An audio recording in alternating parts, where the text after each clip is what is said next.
Der Stock-Footage-Anbieter Storyblocks bezahlt eine Vielzahl großer YouTuber, um regelmäßig Werbung zu machen. Opportunity for us to thank our sponsor of today's video, who is Storyblocks. Okay, so people keep asking me if Storyblocks is actually worth the money, and every time I say 100% yes. Storyblocks und andere Stock-Footage-Anbieter werden darin als unverzichtbares Werkzeug beworben, das einem helfen soll, mehr und bessere Geschichten zu erzählen.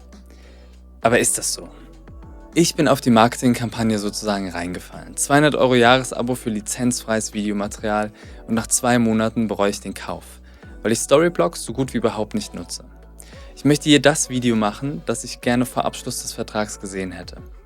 Falls ihr also gerade überlegt, ob ein Stock-Footage-Abo Sinn für euch als Kreativen macht, möchte ich euch hier meine Meinung, Erfahrungen und Gedanken als Gegenpol zu den so positiven Kaufargumenten der Werbung mitgeben.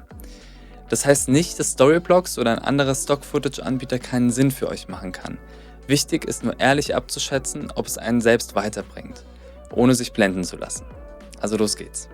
Warum habe ich ein Storyblocks-Abo abgeschlossen? Nach Monaten voller Empfehlungen war ich der festen Überzeugung, ich könnte meine Videos vielseitiger, abwechslungsreicher und interessanter machen.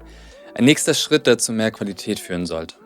Ich hörte unbegrenzte Downloads, lizenzfreie Videoinhalte, sah die Beispiele und war der Meinung, dass jedes meiner zukünftigen Videos von Stock-Footage profitieren könnte.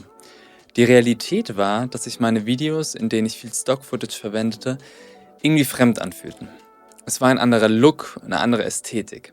Ich hatte regelmäßig das Gefühl, dass es eher vom Inhalt ablenkt, als dass es förderlich ist.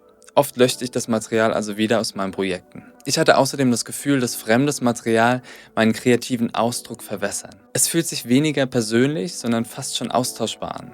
Und wir alle wissen, wie wichtig eine persönliche Handschrift in den eigenen Videos ist. Wie ist denn eigentlich die Qualität der Videos? Es gibt sehr professionelles Videomaterial auf Storyblocks.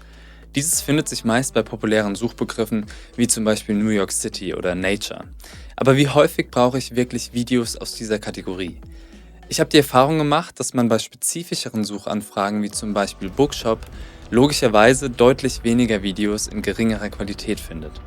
Auch die Auflösung ist häufig nicht 4K. Und obwohl 593.126 Videodateien zur Verfügung stehen, habe ich immer wieder das Gefühl, nicht das zu finden, was ich mir vorstelle. Oft ist nicht der Umfang entscheidend, sondern eine bestimmte Ästhetik, die der eigenen Arbeit relativ nahe kommt. Die bietet mir Storyblocks in den seltensten Fällen. Wie das bei anderen Anbietern ist, kann ich nicht beurteilen. Storyblocks wirbt auf der eigenen Seite mit Slogans wie "Tell all your best stories" und "For creators who want to make more videos faster than ever before". Und genau das ist der entscheidende Punkt. Mehr Videos schneller produzieren. Das kann sein, aber will man das? Will man mehr Videos schneller produzieren und dabei Persönlichkeit und oft sogar Qualität verlieren? Häufig werden uns Stock-Footage-Abos als große Unterstützung verkauft, die in der Realität aber nur für eine kleine Gruppe von Menschen wirklich hilfreich sind.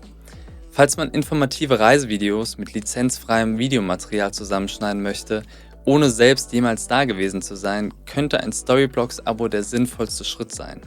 Wenn man einen persönlichen Stil entwickeln und Geschichten erzählen möchte, ist das Übermaß an Videomaterial meiner Meinung nach sogar kontraproduktiv. Es verwässert die eigene Kreativität und Ästhetik. Es lässt uns nicht nach Alternativen suchen, macht uns vielleicht sogar faul und abhängig. Es gibt immer eine kreative Lösung, unabhängig von Stockmaterial-Abos wie Storyblocks. Man muss sie nur finden wollen. Ich hoffe, ich konnte euch bei eurer Entscheidung etwas helfen.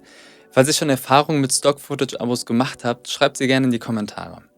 Wenn ihr abonniert, sehen wir uns beim nächsten Mal wieder. Ciao.